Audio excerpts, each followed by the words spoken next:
ഇന്ന് നമ്മൾ ഭൂദേവിയുടെ ഒരു പുരാതന കഥ കേൾക്കും. നിങ്ങൾ എല്ലാ വ്രതങ്ങളും ചെയ്യുന്നു. എന്നാൽ ഭൂദേവിയുടെ കഥ നിങ്ങൾ ഇതുവരെ കേട്ടിട്ടുണ്ടാവില്ല. നിങ്ങൾ മരിച്ചതിനു ശേഷം ഭൂദേവി വ്രതം ചെയ്തിട്ടുണ്ടാവില്ല. ഈ കഥ കേട്ടില്ലെങ്കിൽ നിങ്ങൾ മരിച്ചതിനു ശേഷം നിങ്ങൾക്ക് ഭൂമി ഉണ്ടാകില്ല. ഇപ്പോൾ നിൽക്കാൻ പോലും നിങ്ങളുടെ തലയിലെഴുത്തിൽ ഭൂമി ഉണ്ടാകില്ല. അതുകൊണ്ടാണ് ഓരോരുത്തരും ഭൂദേവിയുടെ കഥ കേൾക്കണം, വ്രതം അനുഷ്ഠിക്കണം, ഉത്ഥാപനം പറയണം. ഈ വീഡിയോ നിങ്ങൾക്ക് ഇഷ്ടപ്പെട്ടെങ്കിൽ ലൈക്ക് ചെയ്യാൻ മറക്കരുത്. ഒരു തവണ എല്ലാവരും പറയുക ഭൂദേവി തായ്ക്ക് ജയ്. പണ്ടുകാലത്ത് ഒരു വയസ്സായ പയ്യൻ ഉണ്ടായിരുന്നു. അവൻ ഒരുപാട് പുണ്യങ്ങളും ദാനങ്ങളും ചെയ്തു. അവൻ വന്നു. അവൻ ചെയ്ത ദാനധർമ്മങ്ങൾ കാരണം അവന്റെ വീട് മുഴുവൻ ഒഴിഞ്ഞുപോയിരുന്നു. അവൻ വീട്ടിൽ ആവശ്യപ്പെട്ട സാധനങ്ങളും ദാനം ചെയ്തു. അവൻ ചെയ്ത അമിതമായ ദാനകർമ്മങ്ങൾ കാരണം ധർമ്മരാജാവിന്റെ സിംഹാസനം അവൻ ലഭിക്കാൻ പോകുന്നു. അപ്പോൾ ധർമ്മരാജാവ് പറയുന്നു, അങ്ങനെയുള്ള ധർമ്മിഷ്ഠർ ആരുണ്ട്? ആരാണ് കൂടുതൽ ദാനധർമ്മങ്ങൾ ചെയ്ത് എന്റെ സിംഹാസനം നേടാൻ ആഗ്രഹിക്കുന്നത്? ആ ധർമ്മിഷ്ഠർ എന്ത് ദാനധർമ്മങ്ങളാണ് ചെയ്യുന്നത്? അവർ എന്റെ സിംഹാസനം തട്ടിയെടുക്കാൻ ശ്രമിക്കുകയാണോ? ധർമ്മരാജാവ് ഇതെല്ലാം പോയി കണ്ടുവരാൻ യമധർമ്മരാജനോട് പറഞ്ഞു. യമധർമ്മരാജൻ ദാനം ചെയ്യുന്നവരെ കണ്ടെത്താൻ ഭൂമിയിലേക്ക് വന്നു. അദ്ദേഹം ഒരു ദരിദ്രന്റെ രൂപത്തിൽ ആ ഗ്രാമത്തിലേക്ക് വന്നു. അദ്ദേഹം ദിവസം മുഴുവൻ ഓരോരുത്തരോടും ചോദിച്ച് ഗ്രാമം മുഴുവൻ അലഞ്ഞു നടന്നു. ആരും തങ്ങളുടെ ശരീരം മറയ്ക്കാൻ വസ്ത്രങ്ങൾ നൽകിയില്ല. തണുപ്പുകാലം വളരെ തണുപ്പുള്ളതായിരുന്നു. ആ പാവം കീറിയ വസ്ത്രങ്ങൾ ധരിച്ച് അലഞ്ഞു നടക്കുകയായിരുന്നു. ഓരോരുത്തരുടെയും വീട്ടുവാതിൽക്കൽ ചോദിച്ചു കൊണ്ടിരുന്നു, ആരെങ്കിലും എനിക്ക് വസ്ത്രങ്ങൾ തരൂ, ആരെങ്കിലും എനിക്ക് വസ്ത്രങ്ങൾ തരൂ എന്ന് തണുപ്പ് സഹിക്കാൻ കഴിയാതെ ഇരിക്കുകയാണ്. വസ്ത്രങ്ങൾ തരൂ എന്ന് അലറിക്കൊണ്ടിരുന്നിട്ടും ആരും അദ്ദേഹത്തിന്റെ നിലവിളികൾ വകവെച്ചില്ല. ദിവസം മുഴുവൻ ഇങ്ങനെ പറഞ്ഞുകൊണ്ട് ആ ഗ്രാമം മുഴുവൻ അലഞ്ഞു. രാത്രിയായി. അപ്പോൾ ആ വൃദ്ധയ്ക്ക് ആ വാക്കുകൾ കേട്ടു. അവൾ തന്റെ മരുമക്കളെ ഒരു തവണ എഴുന്നേൽക്കൂ എന്ന് പറഞ്ഞു. പുറത്ത് എന്തോ ശബ്ദങ്ങൾ കേൾക്കുന്നുണ്ട്. അവ എന്താണെന്ന് നോക്കി വരാൻ പറഞ്ഞു മരുമകൾ. അവർ പറഞ്ഞു, ഇവിടെ ഒരു പാവപ്പെട്ട മനുഷ്യന്റെ ശബ്ദം കേൾക്കുന്നു. തനിക്ക് തണുക്കുന്നുണ്ടെന്ന് ആ വൃദ്ധനായ അച്ഛൻ പറയുന്നു. നിങ്ങൾ പുറത്തുപോയി അദ്ദേഹത്തിന് എന്താണ് വേണ്ടതെന്ന് ചോദിക്കൂ എന്ന് പറഞ്ഞു. ആ വാക്കുകൾ കേട്ട മരുമക്കൾ അമ്മായിയമ്മയോട് പറയുന്നു, നമ്മുടെ വീട്ടിലേക്ക് ആരെങ്കിലും വന്നുകൊണ്ടേയിരിക്കും. എന്തെങ്കിലും ഒന്ന് ചോദിക്കാൻ. രാത്രിയിലും ഞങ്ങളെ സമാധാനമായി ഇരിക്കാൻ അനുവദിക്കില്ലേ? ഇപ്പോൾ രാത്രി 12 മണിയായി. ഞങ്ങൾ പുറത്തുപോയി എന്ന് അവർ പറഞ്ഞു. നിങ്ങൾക്ക് എന്തായാലും ഉറക്കം വരുന്നില്ല. ഞങ്ങളെ നിങ്ങൾ ഉറങ്ങാൻ അനുവദിച്ചില്ലെന്ന് അവർ പറഞ്ഞു. ഇത് പറഞ്ഞ് 3 മരുമക്കളും പുറത്തു പോകാൻ വിസമ്മതിച്ചു. എന്നാൽ മൂത്ത മരുമകൾ, അമ്മേ നിങ്ങൾ വിഷമിക്കേണ്ട, ഞാൻ പോയി ചോദിക്കാം. പുറത്ത് ആരാണ് വന്നതെന്ന് ഞാൻ പോയി നോക്കാം. പുറത്ത് പോയി നോക്കിയപ്പോൾ ഒരു പാവപ്പെട്ടവൻ അവിടെ ഇരിപ്പുണ്ടായിരുന്നു. പുറത്ത് പോയ മരുമകൾ ആ പാവപ്പെട്ടവനോട് ചോദിച്ചു, നിനക്കെന്താണ് വേണ്ടതെന്ന്? പാവപ്പെട്ടവന്റെ വേഷത്തിൽ ഇരുന്ന യമധർമ്മരാജൻ പറയുന്നു, ഞാൻ വളരെ പാവപ്പെട്ടവനാണ്. എനിക്ക് വളരെ തണുക്കുന്നുണ്ട്. തണുപ്പ് സഹിക്കാൻ എന്തെങ്കിലും ഒരു വസ്ത്രം നൽകണമെന്ന് അവൻ ആവശ്യപ്പെട്ടു. അവൻ പറഞ്ഞത് കേട്ട ശേഷം ആ മരുമകൾ അകത്തേക്ക് പോയി. ആ പാവപ്പെട്ടവൻ പറഞ്ഞ എല്ലാം അമ്മായിയമ്മയോട് പറഞ്ഞു. മരുമകൾ പറഞ്ഞതെല്ലാം കേട്ട ശേഷം, നിങ്ങളുടെ അമ്മായിയമ്മ ഒരു കമ്പിളി സൂക്ഷിച്ചിട്ടുണ്ട്, അത് എടുത്തുകൊണ്ടുപോയി ആ പാവപ്പെട്ടവൻ കൊടുക്കാൻ പറഞ്ഞു. അങ്ങനെ ചെയ്താൽ അമ്മായിയപ്പൻ തണുപ്പ് സഹിക്കില്ല. എന്ന് അവൾ പറയുന്നു. എന്റെ കയ്യിൽ ഒരു പുതപ്പുണ്ട്. ആ പുതപ്പ് എടുത്തുകൊണ്ടുപോയി നിങ്ങളുടെ അമ്മായിയമ്മയ്ക്ക് പുതപ്പിച്ച് നിങ്ങളുടെ അമ്മായിയമ്മ സൂക്ഷിച്ചിരിക്കുന്നു കമ്പിളി എടുത്തുകൊണ്ടുപോയി ആ പാവപ്പെട്ടവൻ കൊടുക്കാൻ പറഞ്ഞു. നമ്മൾ വീടിനകത്താണ് ഇരിക്കുന്നത്. വാതിലുകൾ അടച്ചിട്ടിരിക്കുകയാണ്. അവൻ പുറത്താണ് ഉള്ളത്. അവന്റെ അടുത്ത് ഒന്നുമില്ല. ഈ പുതപ്പ് അവന്റെ അടുത്ത് ഉണ്ടായിരുന്നെങ്കിൽ ഒരുവിധം ഉപകാരപ്പെടുമായിരുന്നു എന്ന് മരുമകൾ അമ്മായിയമ്മ പറഞ്ഞതുപോലെ ആ പുതപ്പ് എടുത്ത് പുറത്തുണ്ടായിരുന്ന പാവപ്പെട്ടവൻ കൊടുക്കുന്നു. ആ പുതപ്പ് എടുത്തുകൊണ്ട് ആ പാവപ്പെട്ടവൻ അവിടെ നിന്ന് പോയി. ആ പുതപ്പ് എടുത്ത ആ പാവപ്പെട്ടവൻ യമധർമ്മരാജാവിന്റെ രൂപം എടുത്ത് ധർമ്മരാജാവിന്റെ അടുത്ത് പോയി. യമധർമ്മരാജാവ് പറയുന്നു, ഇതാ പുതപ്പ്. ഗ്രാമത്തിൽ ഒരു പ്രായമായ മുത്തശ്ശി താമസിക്കുന്നു.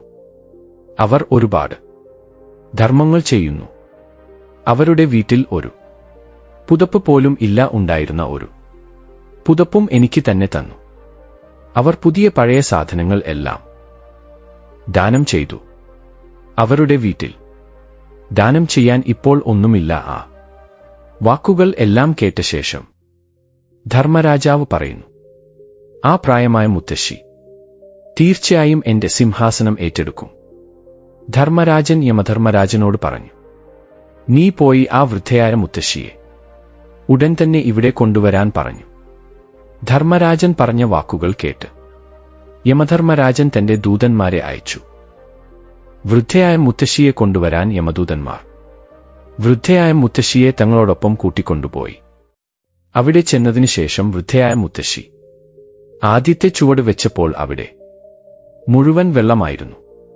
അവൾ കാൽ വെക്കാൻ ശ്രമിച്ചപ്പോൾ അവിടെ നിലം കാണാനില്ലായിരുന്നു. അതെല്ലാം കണ്ട് മുത്തശ്ശിക്ക് വല്ലാതെ ഭയമായി. എവിടെയാണോ നിന്നിരുന്നത് അവിടെ തന്നെ തറഞ്ഞുപോയി. തന്റെ മനസ്സിൽ ചിന്തിക്കുന്നു, ദൈവത്തോട് പറയുന്നു, ഹേയ് ദൈവമേ, ഇവിടെ എന്ത് സംഭവിക്കാൻ പോകുന്നു? മുത്തശ്ശി യമധർമ്മരാജനോട് പറയുന്നു, എന്റെ കാൽക്കീഴിൽ ഭൂമിയില്ല.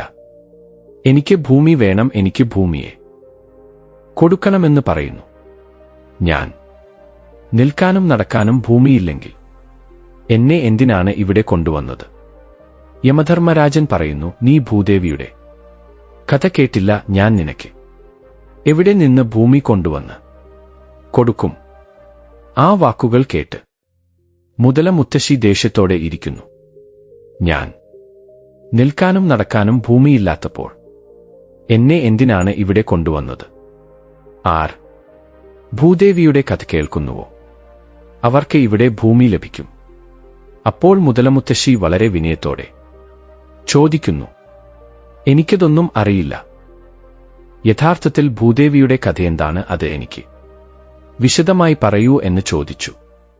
ഭൂമിയില്ലാതെ എനിക്ക് ഇവിടെ ഇരിക്കാൻ കഴിയില്ല. ഇവിടെ സ്വർഗത്തിൽ എനിക്ക് എന്ത് ജോലിയാണ് ഉള്ളത് ഭൂമി ലഭിക്കാൻ? എനിക്ക് മുഴുവൻ വിധിയും പറയൂ എന്ന് ചോദിച്ചു. നീ ഭൂലോകത്തേക്ക് തിരിച്ചു പോവുക എന്ന് പറഞ്ഞ് യമധർമ്മരാജൻ മുതലയെ അഭാവന ഭൂലോകത്തേക്ക് അയച്ചു. എനിക്ക് ഭൂദേവിയുടെ കഥയെക്കുറിച്ച് മുഴുവൻ വിവരമായി പറയാൻ മുതലാപ ചോദിച്ചു. ഞാൻ ഭൂദേവിയുടെ കഥ കേട്ട ശേഷം തിരിച്ചു വരുമെന്ന് പറഞ്ഞു. എന്റെ മക്കളും മരുമക്കളും എന്റെ ശരീരം നശിപ്പിച്ചാൽ എനിക്ക് എങ്ങനെ ഭൂദേവിയുടെ കഥ കേൾക്കാൻ കഴിയും? എനിക്ക് അപ്പോൾ ഇവിടെ ഭൂമി ലഭിക്കില്ല. ഈ സ്വർഗത്തിന്റെ ആനന്ദവും എനിക്ക് നേടാൻ കഴിയില്ല. അപ്പോൾ യമധർമ്മരാജൻ വൃദ്ധയായ അബ ചെയ്ത ദാനപുണ്യങ്ങളെക്കുറിച്ച് മനസ്സിൽ ഓർത്ത്, ശരി, നീ പൊയ്ക്കോളൂ എന്ന് പറഞ്ഞ് വൃദ്ധയായ അബയെ ആ ദൂതന്മാരോടൊപ്പം ഭൂമിയിലേക്ക് കൊണ്ടുപോകാൻ പറഞ്ഞു. അവിടെ വൃദ്ധയായ അബ അന്ന് രാത്രി തന്നെ മരിച്ചു. അവളുടെ മക്കളും മരുമക്കളും ചടങ്ങുകൾക്കായി തയ്യാറെടുക്കുകയായിരുന്നു. എല്ലാം തയ്യാറായ ശേഷം 4 മക്കളും വൃദ്ധയായ മുത്തശ്ശിയെ കൊണ്ടുപോയി. പാതിവഴി എത്തിയപ്പോൾ വൃദ്ധയായ മുത്തശ്ശി പറഞ്ഞു, എന്നെ എവിടെയാണ് കൊണ്ടുപോകുന്നത്? അവളുടെ മൂത്ത മകൻ പറഞ്ഞു, എത്ര പെട്ടെന്നാണ് നീ ഒരു ഭൂതത്തെപ്പോലെ മാറിയത്. ഇല്ല അപ്പാ, ഞാൻ നിന്റെ അമ്മയാണെന്ന് മുത്തശ്ശി പറഞ്ഞു. ഞാൻ 7 ദിവസത്തേക്ക് ഇവിടെ വന്നു. 7 ദിവസത്തിനു ശേഷം ഞാൻ ഇവിടെ നിന്ന് പോകും. ധർമ്മരാജൻ എന്നെ ഇവിടെ അയച്ചു. ഞാൻ ധാരാളം പുണ്യങ്ങൾ ചെയ്തു. പക്ഷേ ഞാൻ ഭൂദേവിയുടെ കഥ ഒരിക്കലും കേട്ടിട്ടില്ല. ആ ഭൂദേവിയുടെ കഥ കേൾക്കാത്തതുകൊണ്ട് എനിക്ക് അവിടെ ഭൂമി കണ്ടെത്തിയില്ല. ഞാൻ എവിടെ കാൽ വെച്ചാലും അവിടെ വെള്ളം മാത്രം. ഞാൻ ധർമ്മരാജനെ പ്രാർത്ഥിച്ചതുകൊണ്ട് ധർമ്മരാജൻ എന്നെ 7 ദിവസത്തേക്ക് ഭൂദേവിയുടെ കഥ കേൾക്കുന്നതിനായി ഇവിടെ അയച്ചു. ബ്രാഹ്മണരെ വിളിച്ച് ഇന്നു മുതൽ ഭൂദേവിയുടെ കഥ എനിക്ക് പറഞ്ഞു തരുക. ഞാൻ 6 ദിവസം കഥ കേട്ട് 7ാമത്തെ ദിവസം ഉദ്യാപനം എന്ന് പറഞ്ഞ് അന്ന് തന്നെ ഇവിടെ നിന്ന് പോകും. പിന്നീട് ഒരിക്കലും വരില്ല. മുതിർന്ന അച്ഛാ. മക്കൾ വൃദ്ധനായ അച്ഛൻ പറഞ്ഞത് കേട്ട് മനസ്സിലാകാത്ത സാഹചര്യത്തിലേക്ക് പോയി. ഒരു വൃദ്ധനായ പണ്ഡിതൻ പറയുന്നു, നിങ്ങളുടെ അമ്മ ദൈവത്തിന്റെ അടുത്ത് പോയി വന്നിട്ടുണ്ട്. അദ്ദേഹം പറയുന്നത് എല്ലാം സത്യമാണ്. ദൈവം അദ്ദേഹത്തെ ഇവിടെ അയച്ചിട്ടുണ്ട്. ഇദ്ദേഹത്തെ വീട്ടിലേക്ക് കൂട്ടിക്കൊണ്ടുപോകുക. ഇദ്ദേഹത്തെ ദഹിപ്പിക്കരുത്. ആ പണ്ഡിതൻ പറഞ്ഞത് കേട്ടതിനു ശേഷം എല്ലാവരും ചേർന്ന് വൃദ്ധനായ അച്ഛനെ വീട്ടിലേക്ക് കൂട്ടിക്കൊണ്ടുവന്നു. വീട്ടിൽ വന്നതിനു ശേഷം അമ്മായിയമ്മയെ നോക്കി മരുമക്കൾ പറയുന്നു, ഈ കിഴവി എന്താ മരിക്കാൻ പോകുന്നില്ലേ? ഞങ്ങളെ കൊന്ന് തിന്നുകയാണല്ലോ. വീട്ടിൽ ഒന്നും ബാക്കിയില്ല, വെച്ചില്ല. വീട്ടിൽ ഉപ്പുപോലുമില്ല. വീണ്ടും ഇവൾ വന്നു. മരുമകൾ പറഞ്ഞത് കേട്ട് കിഴവി പറയുന്നു, ഞാൻ ആരെയും കൊല്ലില്ല. എനിക്കൊരു ബ്രാഹ്മണനോട് 7 ദിവസം ഭൂദേവി കഥ പറയാൻ പറയൂ.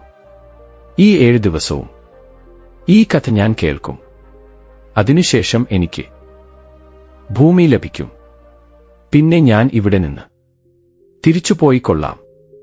വീണ്ടും ഒരിക്കലും വരില്ല. അവളുടെ മക്കളും മരുമക്കളും ഒരു ബ്രാഹ്മണനെ വീട്ടിലേക്ക് വിളിച്ചുവരുത്തി 6 ദിവസം ഭൂദേവിയുടെ കഥ പറയാൻ പറഞ്ഞു. 7ാം ദിവസം വെള്ളം നിറഞ്ഞ ഒരു കുടം, ഒരു നൂൽ, 5 രൂപ, ശർക്കര എന്നിവയെടുത്ത് നിങ്ങൾ എല്ലാവരും എന്നോടൊപ്പം ചേർന്ന് അരയാൽ മരച്ചുവട്ടിലേക്ക് വരൂ. അവിടെയിരുന്ന് നമ്മളെല്ലാവരും ഭൂദേവിയുടെ കഥകൾ കേൾക്കും എന്ന് അവൾ പറഞ്ഞു. ഇന്ന് എന്റെ വ്രതത്തിന് ഉദ്യാപനം പറയണം. നിങ്ങളെല്ലാവരും വരൂ. നിങ്ങളെല്ലാവരും ഈ കഥ കേൾക്കൂ. നിങ്ങൾക്ക് ഉള്ള എല്ലാ ദുരിതങ്ങളും ദുഃഖങ്ങളും നീങ്ങിപ്പോകും എന്ന് പറഞ്ഞു. ആ വൃദ്ധയായ മുത്തശ്ശി തന്റെ മരുമക്കളെയും ബ്രാഹ്മണനെയും വിളിച്ച് ആൽമരച്ചുവട്ടിലേക്ക് പോയി.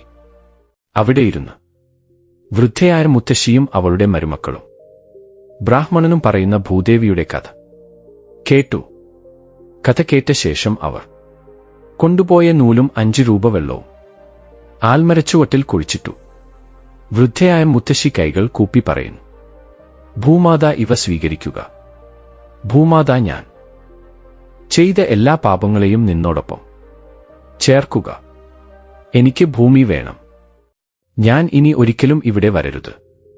ഇങ്ങനെ വൃദ്ധയായ മുത്തശ്ശി 7 ദിവസം ഭൂദേവിയുടെ കഥ കേട്ട് ഉദ്യാപനം ചെയ്തു. വൃദ്ധയായ മുത്തശ്ശിയുടെ മരുമക്കൾ ഒരു ദിവസം ഭൂദേവിയുടെ കഥ കേട്ട് ഉദ്യാപനം ചെയ്തു. അങ്ങനെ വൃദ്ധയായ മുത്തശ്ശി ഭൂദേവിയുടെ കഥ കേട്ടു. ഭൂദേവിയുടെ വ്രതം അനുഷ്ഠിച്ചു. അവൾ സ്വയം ഉദ്യാപനം ചെയ്തു. മരുമക്കളോടും ഉദ്യാപനം ചെയ്യാൻ പറഞ്ഞു. എല്ലാവരും വീട്ടിൽ വന്നു. അപ്പോൾ വൃദ്ധയായ മുത്തശ്ശി മരുമകളോട് പറയുന്നു, എനിക്ക് ഈ ദിവസമാണ് അവസാന ദിവസം. എനിക്ക് ഇന്ന് നവകായ പിണ്ടി വണ്ടൽതോ ഭോജനാനി വണ്ടി പെട്ടമണി സെബിന്തി. നാളെ ഇവിടെ നിന്ന് പോകും. വീണ്ടും തിരിച്ചുവരില്ല എന്ന് മരുമക്കൾ ചോദിക്കുന്നു. എന്ത് വെക്കണം? എവിടെ നിന്ന് കൊണ്ടുവന്ന് വെക്കണം? എന്ന് വീട്ടിൽ നിങ്ങൾ എന്തെങ്കിലും വിട്ട് നിങ്ങൾ ഉപേക്ഷിച്ചോ എന്ന് മൂത്ത മരുമകൾ ചോദിക്കുന്നു. അത്രയും കർശനമായി സംസാരിക്കരുത്. ഞാൻ എല്ലാം തയ്യാറാക്കുന്നു. ഞാൻ ഇപ്പോൾ തന്നെ അടുത്ത വീട്ടിലേക്ക് പോയി വരാം എന്ന് പറഞ്ഞ് അമ്മ ചോദിച്ച ഭക്ഷണം ഞാൻ വെക്കുന്നു. അങ്ങനെ പറഞ്ഞ് മൂത്ത മരുമകൾ ഒരു വീട്ടിലേക്ക് പോയി ഒന്ന് ചോദിച്ചു. മറ്റൊരു വീട്ടിലേക്ക് പോയി മറ്റൊരു സാധനം ചോദിച്ചു. അവൾ എല്ലാവരോടും എല്ലാ സാധനങ്ങളും ചോദിച്ച് അമ്മായിയമ്മയ്ക്ക് വേണ്ടി നവകായ പിണ്ടി വണ്ടൽത്തോ പാചകം ചെയ്തു. അമ്മായിയമ്മയ്ക്ക് ഭക്ഷണം വെച്ചു. അമ്മായിയമ്മ പറയുന്നു, മക്കളെ, മരുമക്കളെ, നിങ്ങളും ഭക്ഷണം കഴിക്കുക. എല്ലാവരും കുറച്ച് ഭക്ഷണം കഴിച്ചു. വീണ്ടും മുതല അച്ഛൻ എല്ലാവരോടും പറയുന്നു, ഞാൻ നാളെ രാവിലെ 4 മണിക്ക് ഇവിടെ നിന്ന് പോകും. ഞാൻ ഇവിടെ ഉണ്ടായിരിക്കില്ല. അവസാന ദിവസം. ഇപ്പോൾ സമയം 12 മണിയായി. നിങ്ങൾ എല്ലാവരും പോയി ഉറങ്ങൂ മക്കളെ. പോകില്ലെന്ന് പറഞ്ഞിട്ടും വയസ്സായ മുത്തശ്ശി അവരെല്ലാവരോടും പോയി ഉറങ്ങാൻ പറഞ്ഞ് എല്ലാവരെയും പറഞ്ഞേച്ചു. അവരെല്ലാവരും അവരവരുടെ സ്ഥലങ്ങളിലേക്ക് പോയി ഉറങ്ങി. മുത്തശ്ശി പറഞ്ഞ സമയത്ത് ദൈവത്തിൽ നിന്ന് വിമാനം വന്നു. മുത്തശ്ശിയെ കൂട്ടിക്കൊണ്ടു പോയി. മുത്തശ്ശിക്ക് അവിടെ ചെന്നതിന് ശേഷം ഭൂമി കിട്ടി. അവിടെ ചെന്നതിന് ശേഷം മുത്തശ്ശി ധർമ്മരാജനോട് പറയുന്നു, ഹേ ദൈവമേ, എനിക്കിപ്പോൾ ഉള്ള മറ്റൊരു ആഗ്രഹവും നിങ്ങൾ നിറവേറ്റുക. ദൈവം പറയുന്നു, ഇപ്പോൾ നിനക്ക് ഏത് ആഗ്രഹമാണ് ഞാൻ നിറവേറ്റേണ്ടതെന്ന് ചോദിച്ചു. അപ്പോൾ കിഴവി പറഞ്ഞു, എന്റെ വീട്ടിൽ ഞാൻ ഒന്നും ഒഴിഞ്ഞുപോയില്ല. ഞാൻ എല്ലാം ദാനമായി നൽകി. ഞാൻ ശർക്കര, ഉപ്പ്, അരി തുടങ്ങിയ സാധനങ്ങൾ പോലും ഒഴിവാക്കിയില്ല. ഞാൻ മരിച്ചുപോയില്ലേ? ഞാൻ മരിച്ചതിന് എന്റെ മരുമക്കളും മകനും എങ്ങനെ ചടങ്ങുകൾ പൂർത്തിയാക്കും? ഞാൻ ചെയ്ത ദാനധർമ്മങ്ങൾ 4 ഇരട്ടിയായി തിരികെ നൽകുക. ദൈവം പറയുന്നു, നീ ചെയ്ത ദാനങ്ങളെ 4 ഇരട്ടിയായി വർദ്ധിപ്പിച്ച് ഞാൻ നിന്റെ മകനും മരുമക്കൾക്കും നൽകി എന്ന് പറഞ്ഞു. അപ്പോൾ അവിടെ ഒരു സാധനങ്ങൾക്കും ഒരു കുറവും ഉണ്ടായിരുന്നില്ല. രാവിലെ ഇളയ മരുമകൾ എഴുന്നേറ്റ് എല്ലാവരോടും പറയുന്നു, എല്ലാവരും എഴുന്നേൽക്കൂ, ചായ കുടിക്കൂ എന്ന് അവൾ പറഞ്ഞു. അമ്മായിയമ്മയ്ക്ക് വയറുനിറയെ ഭക്ഷണം കൊടുത്തല്ലോ. അവൾ ഇപ്പോൾ എഴുന്നേൽക്കില്ല. അവൾ അവളുടെ എതിരാളിയായ അമ്മായിയമ്മയുടെ വീട്ടിൽ പോയി പറയുന്നു. അമ്മായിയമ്മയുടെ വീട്ടിൽ പോയി പറയൂ, നീ അവൾക്ക് പ്രിയപ്പെട്ട മരുമകളാണ്. അവൾ സ്വയം മറന്ന് ഗാഠനിദ്രയിലാണ്. ഇപ്പോൾ എഴുന്നേൽക്കാൻ സാധ്യതയില്ല. മൂത്ത മരുമകൾ പറയുന്നു, അമ്മായിയമ്മ എവിടെ? അത്ര ഗാഠനിദ്രയിലാണ്. അവൾ പറഞ്ഞതുപോലെ 7 ദിവസങ്ങൾ കടന്നുപോയി. ഇന്ന് 8ാം ദിവസമാണ്. അമ്മായിയമ്മ പോയി. ഇളയ മരുമകൾ പോയി നോക്കാൻ പറയുന്നു.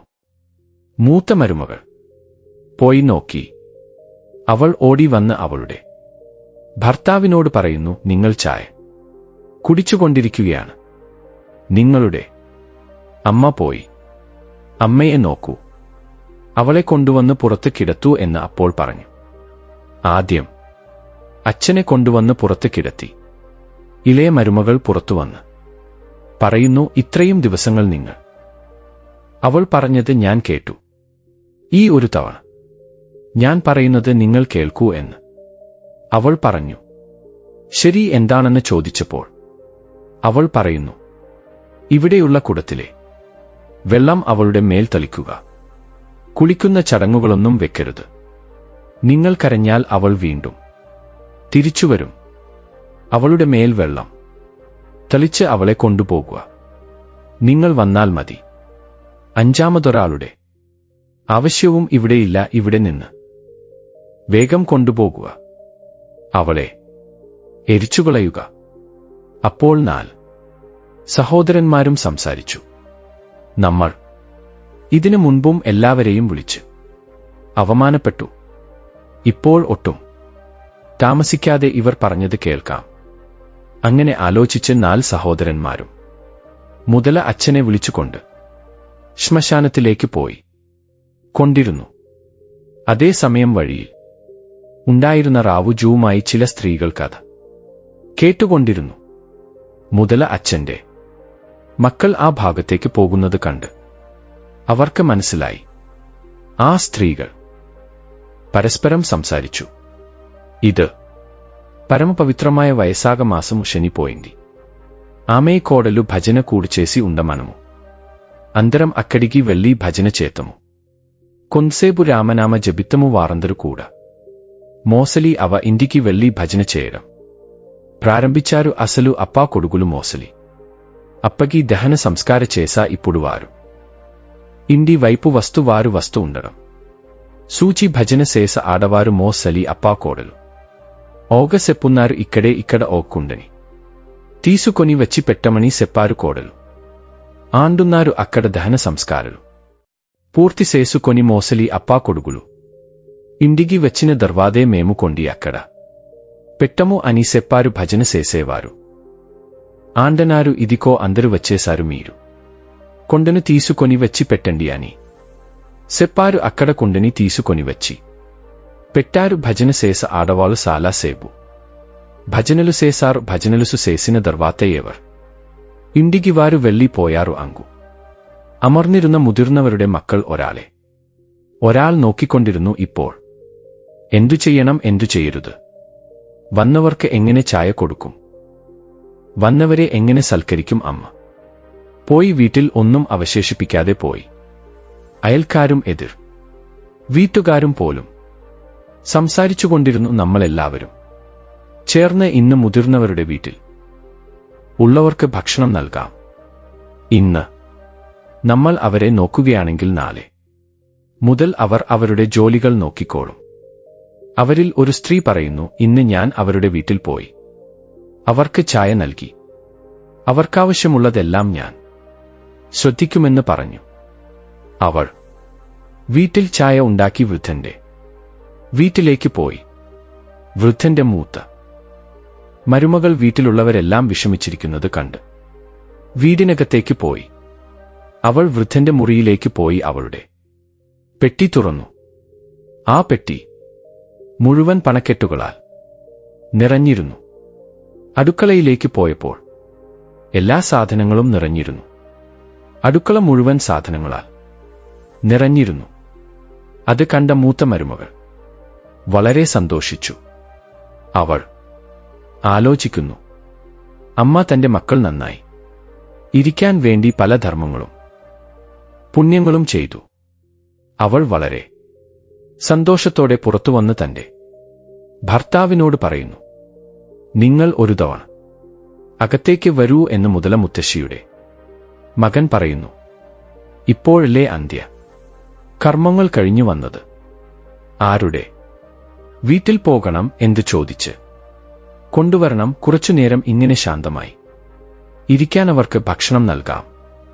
ഇന്ന് നമ്മൾ അവരെ പരിപാലിച്ചാൽ നാളെ മുതൽ അവർ അവരുടെ ജോലികൾ നോക്കിക്കൊള്ളും. അവരിൽ ഒരു സ്ത്രീ പറയുന്നു, ഇന്ന് ഞാൻ അവരുടെ വീട്ടിൽ പോയി അവർക്ക് ചായ നൽകി. അവർക്ക് ആവശ്യമുള്ളതെല്ലാം ഞാൻ ശ്രദ്ധിക്കുമെന്ന് പറഞ്ഞു. അവൾ വീട്ടിൽ ചായ ഉണ്ടാക്കി വൃദ്ധന്റെ വീട്ടിലേക്ക് പോയി. വൃദ്ധന്റെ മൂത്ത മരുമകൾ വീട്ടിലുള്ളവരെല്ലാം വിഷമിച്ചിരിക്കുന്നത് കണ്ട് വീടിനകത്തേക്ക് പോയി.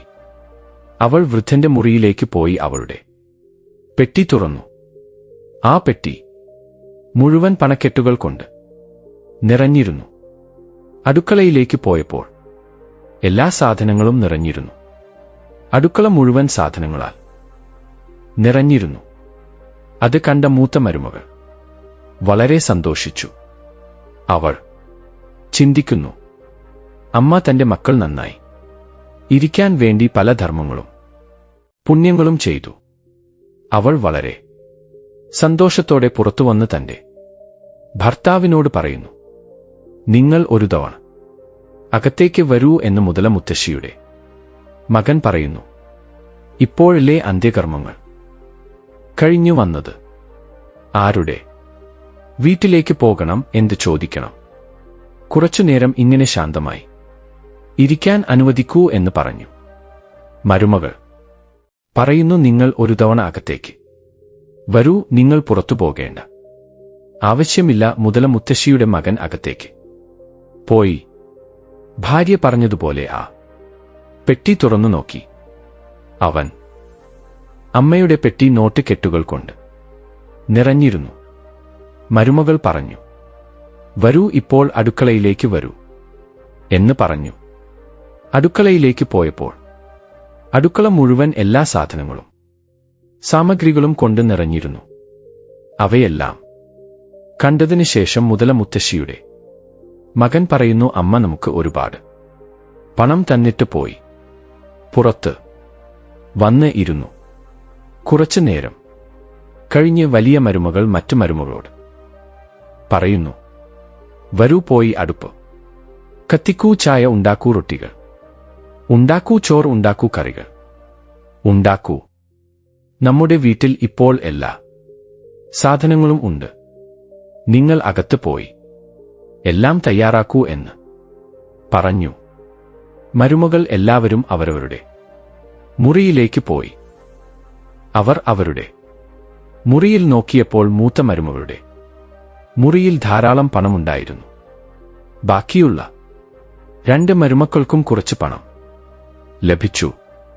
4ാമത്തെ മരുമകൾക്ക് ഒരു പണവും ലഭിച്ചില്ല. കാരണം അവൾ ഒരിക്കലും മുതല അച്ഛൻ ഒരു സേവനവും ചെയ്തിട്ടില്ല. അടുത്ത വീട്ടിലെ പെൺകുട്ടി ചായ ഉണ്ടാക്കി വീട്ടിലേക്ക് വന്നു. അവൾ നോക്കിയപ്പോൾ ഗ്യാസ് കത്തിക്കൊണ്ടിരുന്നു. അരിയും കറികളും പാചകം ചെയ്തുകൊണ്ടിരുന്നു. അവൾ അതൊക്കെ കണ്ട് ഇവരുടെ അവസ്ഥ നന്നായിരിക്കുന്നു എന്ന് വിചാരിച്ചു. അവൾ മുതല മുത്തശ്ശിയുടെ മക്കളോട് ചായ കൊണ്ടുവന്നു. ചായ കുടിക്കാൻ പറഞ്ഞു. അപ്പോൾ ചായ കുടിക്കാം, പക്ഷേ ഉച്ചഭക്ഷണത്തിന് നീ ഞങ്ങൾക്ക് ഒരു ഭക്ഷണവും കൊണ്ടുവരേണ്ട. കാരണം ഞങ്ങൾ ഞങ്ങളുടെ ഭക്ഷണം ഞങ്ങൾ തന്നെ ഉണ്ടാക്കുന്നു. ഞങ്ങളുടെ അമ്മ ഞങ്ങൾക്ക് എല്ലാം. അവൾ ഞങ്ങൾക്കു വേണ്ടി എല്ലാം നൽകി. ദാനങ്ങളും പുണ്യങ്ങളും ചെയ്തു. എല്ലാം ഞങ്ങൾക്ക് നൽകിയിട്ട് അവൾ പോയി. മുതല മുത്തശ്ശിക്ക് ഭൂമി ലഭിച്ചത് പോലെ എല്ലാവർക്കും ഭൂമി ലഭിക്കണം. വീഡിയോ ഇഷ്ടപ്പെട്ടെങ്കിൽ ലൈക്ക് ചെയ്യുക. വീഡിയോ ഇഷ്ടപ്പെട്ടെങ്കിൽ ഞങ്ങളുടെ ചാനൽ ലൈക്ക് ചെയ്യുക, പങ്കിടുക, സബ്സ്ക്രൈബ് ചെയ്യുക. ഈ വീഡിയോ നിങ്ങൾക്ക് ഇഷ്ടപ്പെട്ടെങ്കിൽ കമന്റ് ബോക്സിൽ ജയ് ശ്രീറാം എന്ന് കമന്റ് ചെയ്യുക.